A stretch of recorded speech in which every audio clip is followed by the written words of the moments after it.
Chapter 6-inch stretch for insight. 1.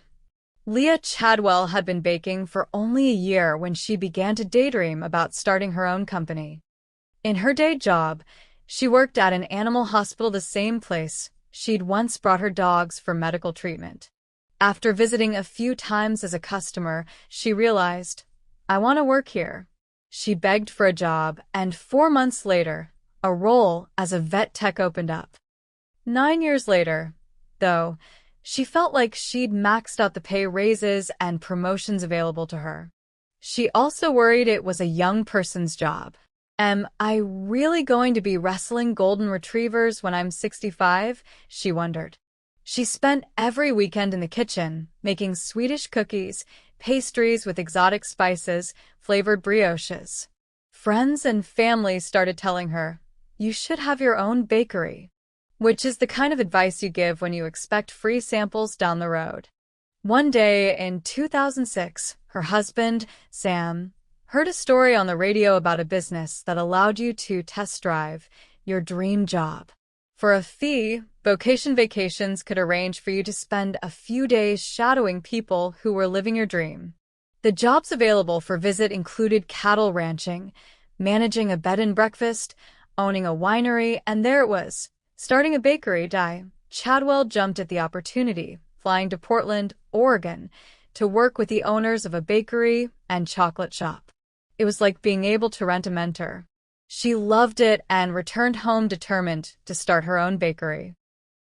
She took classes at night to refine her skills, eventually earning a certificate from a local culinary program.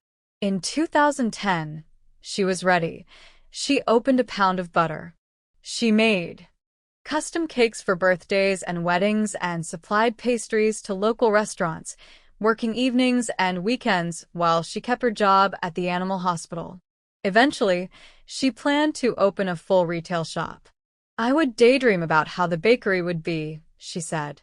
"I thought that would be something I could do for the rest of my days." Carved cakes were her specialty. Chadwell had majored in sculpture in college. She conjured impeccable Thomas the Tank Engine cakes and Disney Princess cakes for kids' birthday parties. Slowly, though, the charm started to fade. Baking cakes for her own family was fun, but baking cakes for demanding customers was stressful. She treated sick animals by day and handled nervous brides at night. She felt stuck in an endless cycle. "I needed more business so that I could afford the bakery, but I didn't have time to bake because I couldn't afford to live on the bakery," she said. One weekend, racing against a deadline, she finished putting the last touches on a buttercream wedding cake and loaded it into her car. Just as she prepared to drive off, she realized she was about to leave the front door of her unoccupied bakery wide open. It was her lightning bolt moment. "I'm making myself crazy being this stressed out." And she realized, "I wasn't in love with baking anymore," she said later. "It was like this albatross of butter around my neck." She was almost 42, and she wanted one career, not two. She saw it in a flash. "If I do this right and get loans and have a storefront, I will never come back from this if it fails. I will never financially recover. I'm not passionate about this enough anymore." She folded a pound of butter after about 18 months. Her bakery owner fantasy was over. She didn't bake a cake for years afterward.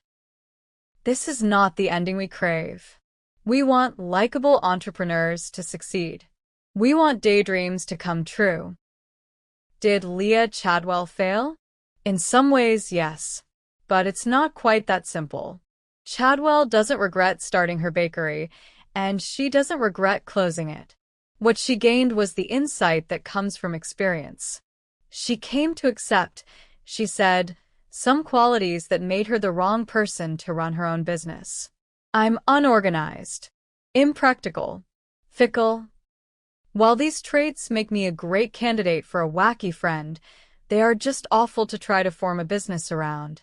I suspect if I hadn't quit, I'd have failed, and it actually really sucks to admit it. But there's the painful lesson I've learned. I'm great when I'm working for others, They rely on me. Working for myself? I'm a terrible boss. Psychologists call this self-insight, a mature understanding of our capabilities and motivations, and it's correlated with an array of positive outcomes, ranging from good relationships to a sense of purpose in life. Self-insight and psychological well-being go together. Chadwell's self-insight was sparked by a classic crystallization of discontent, the moment when she almost drove away from her bakery with the door wide open. In an instant, the fragments of frustration and anxiety she'd experienced were assembled into a clear conclusion. I'm not good at this. It's not me. Compare Chadwell's moment with a second one experienced by a woman who, in college, decided to study abroad in Rome. I was a small-town girl, terrified of things like public transport as well as the daunting task of working in an environment where people did not speak my language, she said. I remember arriving and the whole place overwhelming me. For weeks later, she had convinced a shop worker that she was Italian. She blew her cover, unfortunately, when she couldn't come up with the Italian word for hair tie. By the end of the experience, she had transformed. I came back different, she said. I was far more confident and far more willing to take calculated risks. I became unafraid of traveling or living anywhere else. She lives in London now. Her defining moment convincing the shop worker that she was a native is almost the mirror image of Chadwell's. She realized, I can do this. I can be this person. Both women experienced moments of self-insight sparked by stretching. To stretch is to place ourselves in situations that expose us to the risk of failure.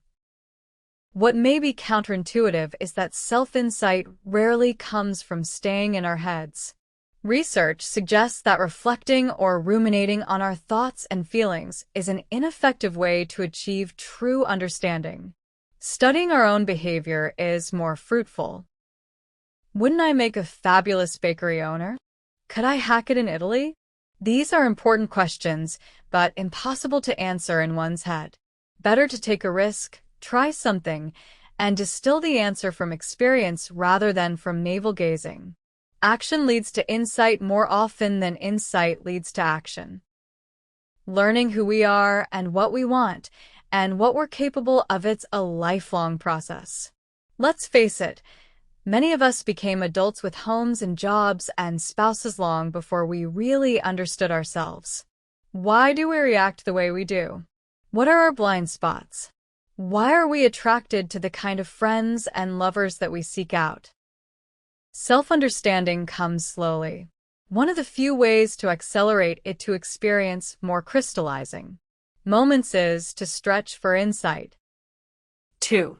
In the spring of 1984, Michael Deneen was serving the last night of his psychiatry rotation at Naval Medical Center, San Diego. He had completed medical school in 1982 and was in the second year of his residency training, which would allow him to become a fully certified psychiatrist. The patients on the psych ward had serious illnesses: schizophrenia, bipolar disorder, depression, and most of them were in locked rooms. Many had tried to hurt themselves or others in the past. As Deneen made his rounds, he encountered a patient who had earned the freedom to walk around on his own. The man was scheduled for discharge the next day.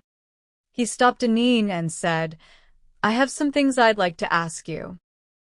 Deneen replied, "I've got some things to take care of. Can I come back in 15 minutes?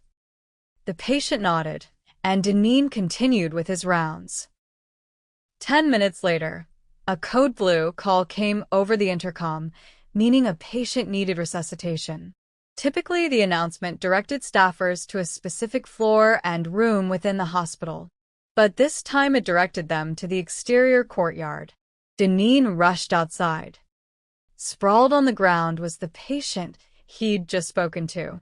The man had jumped from the third-floor balcony onto the concrete walkway. Deneen and other staffers sped to his side and tried to resuscitate him. When he didn't respond, they rushed him to the ER. He died shortly thereafter. Deneen walked slowly back toward his office in the psych ward. He was shocked and racked with guilt. I'm a complete failure, he thought. I should have known he needed me. He called the residency training director, Richard Reidenauer, to report on what had happened and took some time to comfort the staff of the psych ward. Exhausted, he prepared to go home, feeling emotionally unable to finish out his shift. In the meantime, Reidenauer had arrived at the hospital. He asked Deneen to go over the whole story again. My full expectation after giving that report, said Deneen, was that it would be used for disciplinary action. Having a patient commit suicide was rare.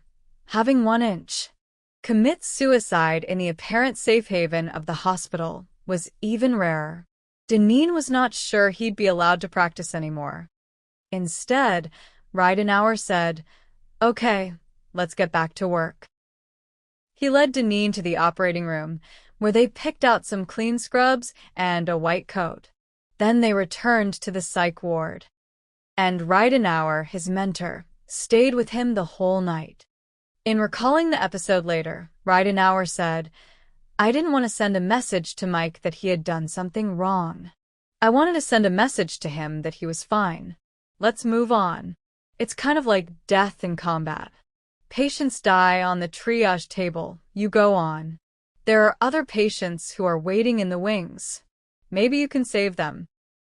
Deneen said, I don't remember much from the rest of the night, but I do know that if I had gone home, I might have given up on becoming a psychiatrist. More than 30 years later, Michael Deneen looks back on that night as one of the defining moments of his life. It was the first time he had lost a patient. But what sticks with him nearly as much is what the night taught him about himself. I can endure. In Deneen's life, the episode was a negative peak, a pit. Barbara Fredrickson, one of the researchers who pioneered the peak end principle, argued that the reason we overweight peaks in memory is that they serve as a kind of psychic price tag. They tell us, in essence, this is what it could cost you to endure that experience again. Some people, like Leah Chadwell, discover that the cost is too high and they choose to avoid facing those moments again. Others, like Deneen, discover that they can survive the experiences and that the potential negative peaks are outweighed by the positive. Note the other big difference between the stories of Chadwell and Deneen. Deneen never would have learned about his ability to endure had he not been pushed and supported by Reidenauer. I was expected to get back in the game, said Deneen. He knew I had it in me to make it through that night when I didn't know that myself. Reidenauer's wise actions in the middle of the night transformed a moment of trauma into a moment of growth. Often it's other people who prod us to stretch. You hire a personal trainer because you know she's going to push you beyond your comfort zone. And this is the same quality we value about our mentors. They bring out the best in us. You'll never hear someone say, yeah, the best coach I ever had was Coach Martin. He had no expectations whatsoever and let us do whatever we wanted. He was a great man to endure had he not been pushed and supported by Reidenauer. I was expected to get back in the game, said Deneen. He knew I had it in me to make it through that night when I didn't know that myself. Reidenauer's wise actions in the middle of the night transformed a moment of trauma into a moment of growth. Often it's other people who prod us to stretch.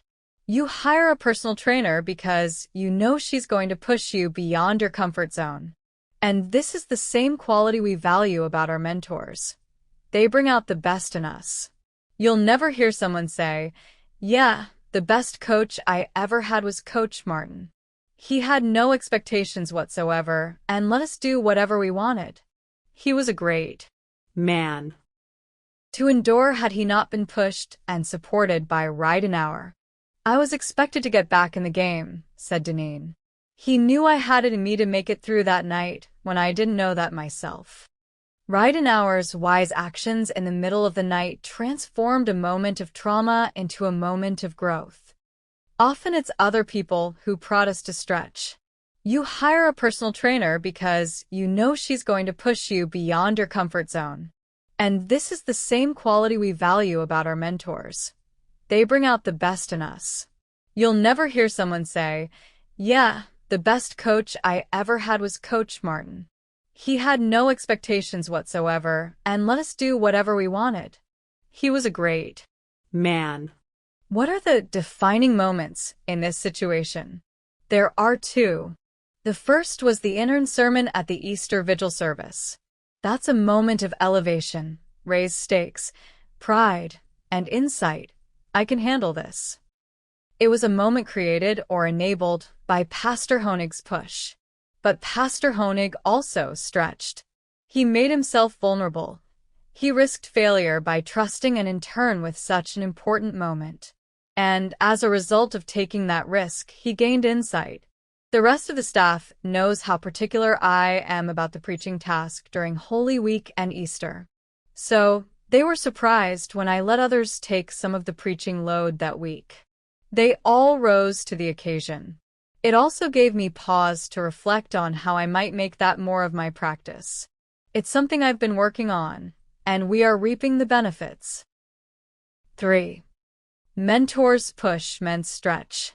If you mentor someone, a student, an employee, a relative, you might wonder about the best way to give them a productive push. A good starting place is a two-part formula cited in a paper by the psychologist David Scott Yeager and 8 colleagues, High Standards plus Assurance. Yeager described a study in a suburban junior high school in which 44 seventh-grade students were assigned to write an essay about a personal hero. Their teachers then marked up the essays, providing written feedback.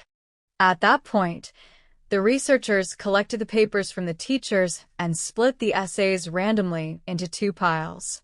They appended a generic note, in the teacher's handwriting, to each essay in the first pile. It said, "I'm giving you these comments so that you'll have feedback on your paper." The essays in the second pile got a note reflecting what the researchers call wise criticism. It said, "I'm giving you these comments because I have very high expectations and I know you can reach them." High Standards plus Assurance. After the papers were returned, the students had the option to revise and resubmit their paper in the hopes of earning a better grade. About 40% of the students who got the generic note chose to revise their papers. But almost 80% of the wise criticism students revised their papers, and in editing their papers, they made more than twice as many corrections as the other students. What makes the second note so powerful is that it rewires the way students process criticism. When they get their paper back, full of corrections and suggestions, their natural reaction might be defensiveness or even mistrust. The teacher has never liked me.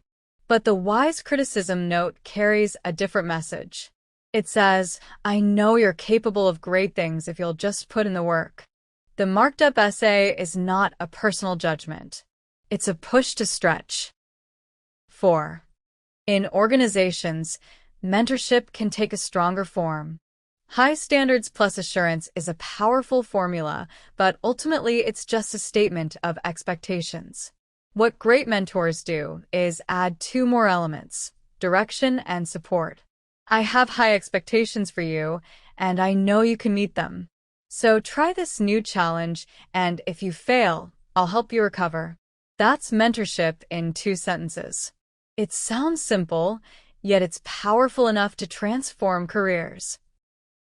In 2015, Dale Phelps was the Director of Quality, Service, and Service Operations for Cummins Northeast, a distributor for Cummins products. Translation: say you've got a contract to build a bunch of city buses for Boston, and you decide to use diesel engines made by Cummins. In that case, Cummins Northeast will process your order, deliver the engines, and provide service if they break down. Phelps's job was to find ways to make the company's service better and more efficient. In doing his work, Phelps relied heavily on the discipline of 6 Sigma. If you manufacture products, let's say rubber balls, naturally, you want them to be free of defects. A 6 Sigma process is one that produces only 3.4 defects per million attempts. So if you make 1,000,000 rubber balls, only 3 or 4 of them will be warped or lopsided. To achieve that level of excellence, you must obsessively monitor the manufacturing process, gathering data to pinpoint problems and to reduce variability. The people who perform these feats of process improvement are practitioners of Six Sigma, and their voodoo can also be practiced on non-manufacturing situations as well, such as reducing surgical errors or, in the case of Phelps, speeding up engine repair. The most talented practitioners seek out certification as a Six Sigma black belt, an honorific that has nothing to do with karate, but rather reflects a noble and ultimately hopeless attempt to give the work some sex appeal. Back to the story. Phelps needed a Six Sigma black belt to assist him with his work in Albany, New York, and he hired Ranjani Srinivasan for the role.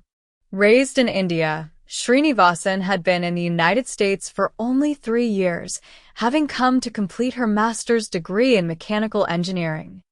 Srinivasan's role was to use Six Sigma to help colleagues improve their processes, for instance by reorganizing the service shops so that more frequently used tools were closer at hand. But she struggled in the role.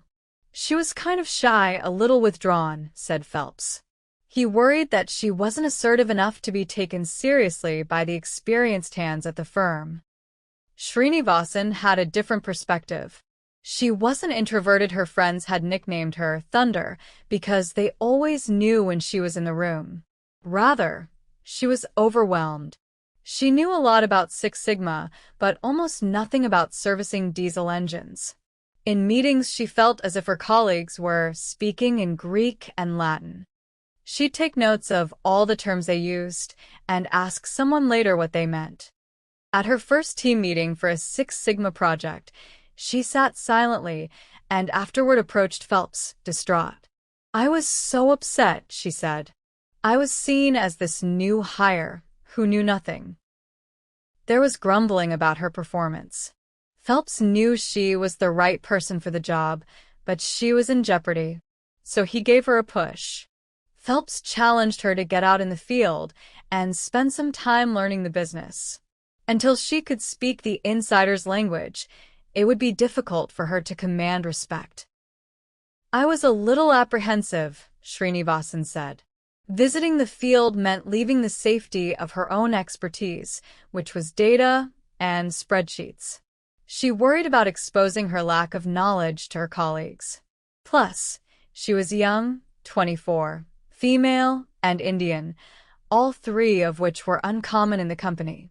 Her first field visit was to the branch in Rocky Hill, Connecticut. The manager of the branch, one of the few women at that level of leadership, showed her around and tutored her on commentee to risk. That can be unnatural. Our instinct with the people we care about is to protect them from risk, to insulate them. This is also a classic tension of parenting, of course. Should you give your kids the freedom to make mistakes, or should you shield them? Most parents tiptoe nervously along the line between under- and overprotectiveness. How do you encourage your kids to stretch but not too far? Consider the story of Sarah Blakely, a woman who was raised to stretch. Blakely is the founder of Spanx, whose first product, basically a comfortable girdle, was an instant hit. Point to the founding story, has become a legend. In 1998, Blakely was getting dressed for a party, and she decided to wear her new pair of fitted white pants. But she faced a dilemma. She wanted to wear pantyhose underneath for their slimming effect, but she also wanted bare feet, so she could wear sandals. Should she wear hose or not? Inspiration struck. She cut the feet off her hose and wore them to the party. Her innovation had its problems. The severed ends of the hose kept rolling up her legs, but she thought to herself, "This is my chance. I'll create a better version of this product and women will love it." 2 years later, in 2000, she signed up her first client for Spanx. Neiman Marcus and Oprah chose Spanx as one of her favorite things. 12 years later, Forbes named Blakely the youngest self-made female billionaire in history. In Getting There, a book of mentors, Blakely wrote, I can't tell you how many women come up to me and say something like, "I've been cutting the feet out of my pantyhose for years. Why didn't I end up being the Spanx girl?" The reason is that a good idea is just a starting point. What separated Blakely from other women with the same idea was her persistence.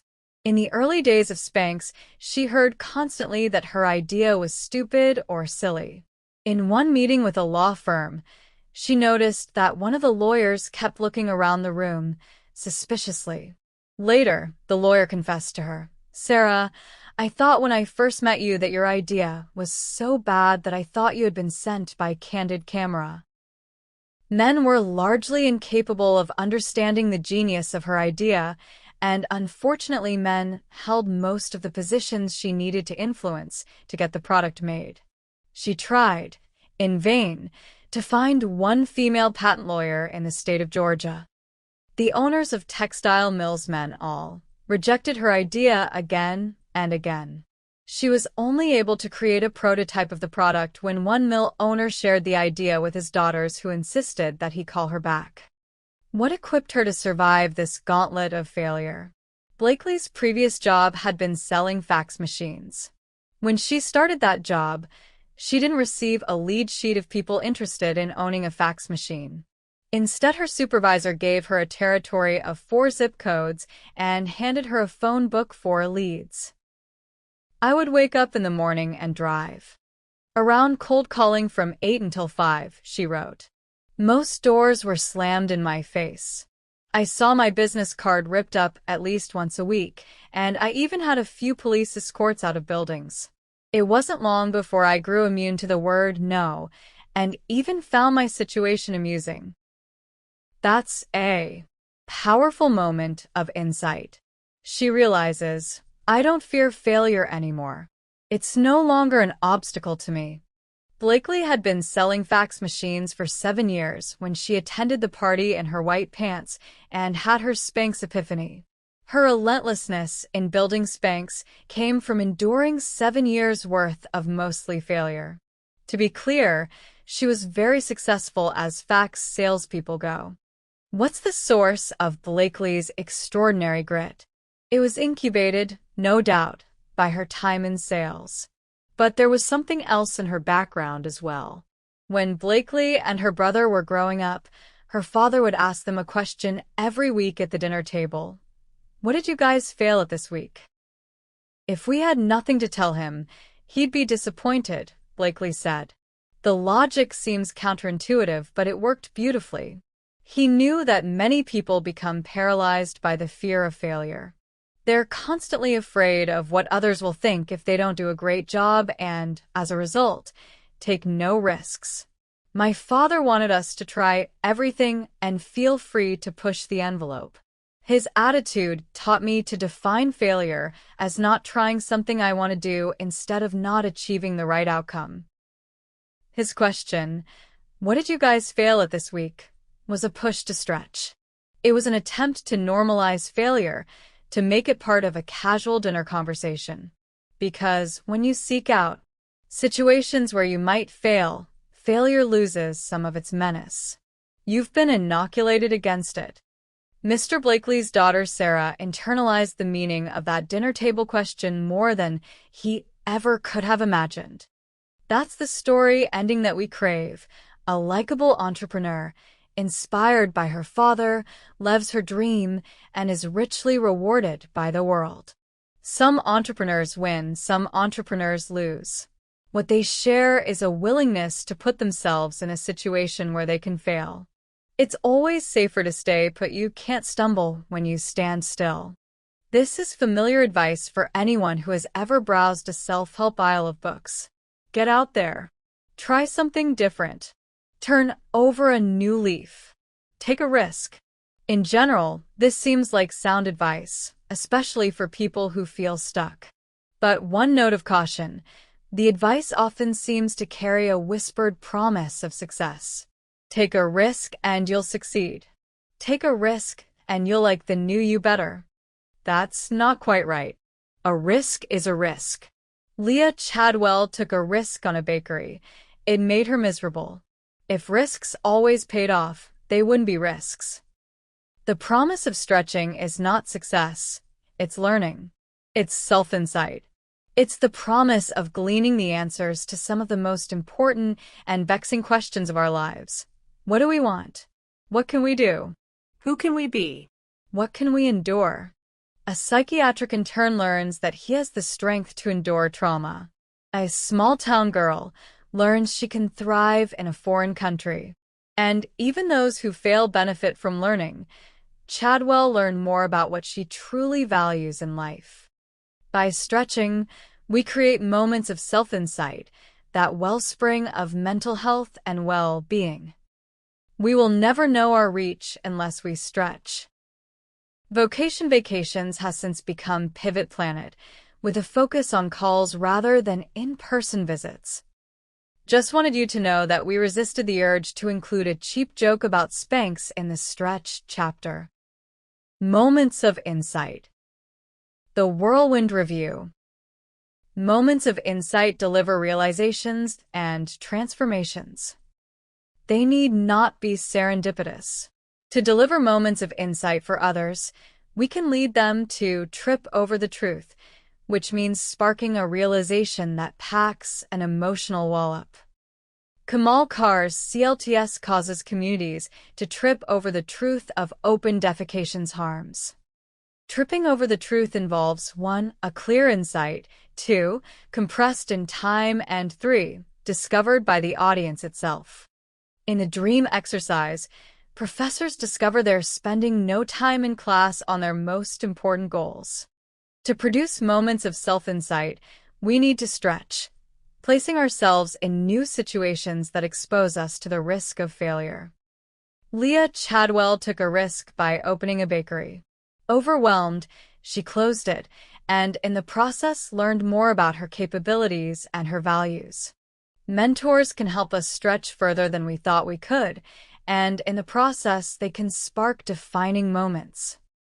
The psychiatry resident Michael Deneen had a mentor who pushed him to continue working through the night.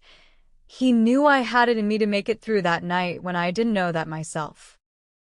The formula for mentorship that leads to self-insight: high standards plus assurance plus direction plus support. Six Sigma expert Ranjani Srinivasan was pushed by her mentor to develop skills in company operations. I learned that I'm capable of more than I thought, she said.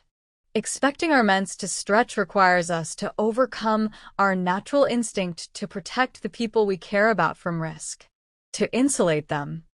Spanx founder Sarah Blakely's dad. What did you guys fail at this week? He wanted to make it easier, less scary for his kids to stretch. The promise of stretching is not success, it's learning. Clinic 3. Improving a Chinese restaurant. The situation. Angela Yang is the owner of Panda Garden House, a fairly conventional American Chinese food restaurant in Raleigh, North Carolina, the kind of place that features General Tso's chicken, wonton soup, and paper Chinese zodiac placemats. In the era of restaurant review apps like Yelp, Angela sees an opportunity for the restaurant to make a name for itself. She's ready to make some big changes. Both Angela and the restaurant are fictitious. The desire. Yang is proud of the food that the restaurant serves, but agrees with many of its reviewers that the customer experience is underwhelming. How can she make eating at Panda Garden House dramatically more interesting and memorable? How do we create a defining moment? What's the moment? Panda Garden House is never going to offer a Michelin-star gourmet experience. But remember the lesson of the Magic Castle and its popsicle hotline. Great experiences are mostly forgettable and occasionally remarkable. Angela need not reinvent every part of the experience, she just needs to invest in a few moments of magic. Add elevation. 1. Boost sensory appeal and break the script. Fancy restaurants will often serve every guest an amuse-bouche, a bite-sized appetizer provided for free. What if Panda Garden House offered its customer its own signature starter for free? A miniature pork dumpling? Or what if patrons, like first-class airline passengers, were presented before their meals with steaming hot towels, scented with jasmine. Add insight. 1. Stretch for insight. The restaurant could feature a dish that allowed you to test your own spice endurance. Say, a plate that featured the same dish with 5 escalating levels of heat. You could test your mettle against the spice tolerance of the Chinese. Note that this could also double as a moment of pride involving leveling up. See Chapter 8. Add pride. 1. Multiply milestones. 11 Madison Park in New York City, one of the world's most acclaimed restaurants, once challenged diners to take a quiz in which they tasted a variety of chocolates and tried to identify which animal's milk they were made from: cow, goat, sheep, or buffalo. What if Panda Garden House adapted the idea, offering a small sampler of foods from 4 different regions of China or using 4 different common spices and challenged diners to do the matching? Anyone who nailed all 4 matches would be awarded a coveted Big Panda sticker. Add connection. 1. At a table where patrons are drinking alcohol, a waiter could offer to share a few rules of Chinese drinking etiquette. For instance, if you clink glasses with another person, you must drink what's left in your glass. And if you're clinking with an elder or boss, it's respectful to make sure that when you clink, the rim of your glass is below the rim of theirs. 2. Deepen ties. What if Panda Garden House rebranded fortune cookies as friendship cookies and included provocative questions inside, intended to spark conversation at the table? You might break open your cookie to find, when did you last sing to yourself? To someone else? Final reflections. Just a few of these moments could substantially improve the customer experience.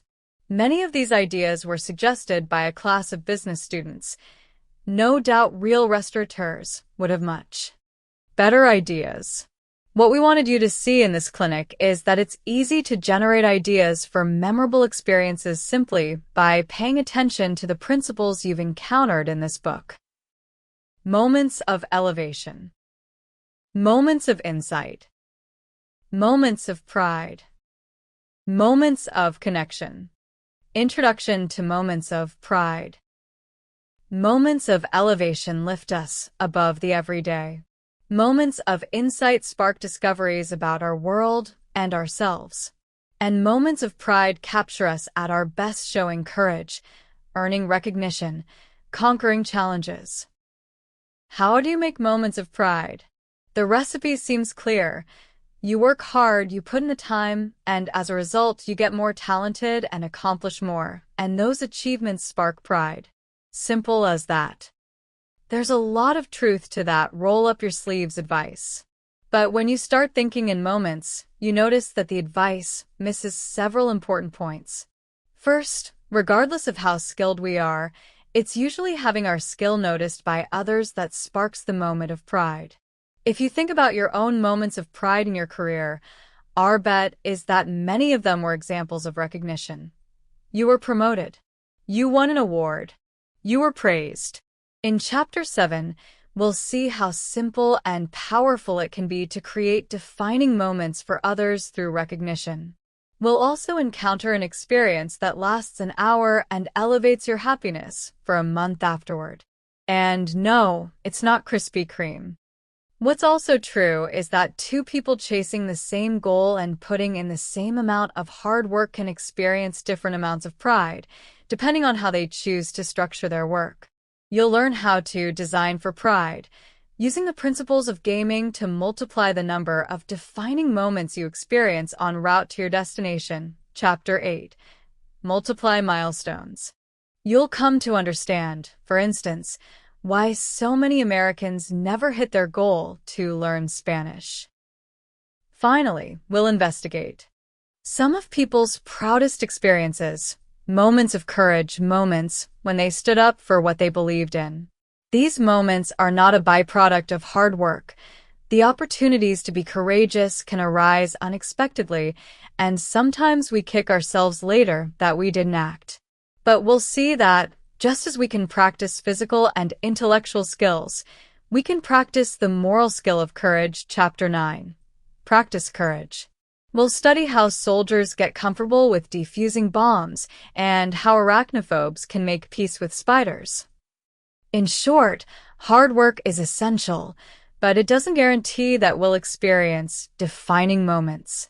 In this section, you'll learn 3 strategies for living a life rich with pride.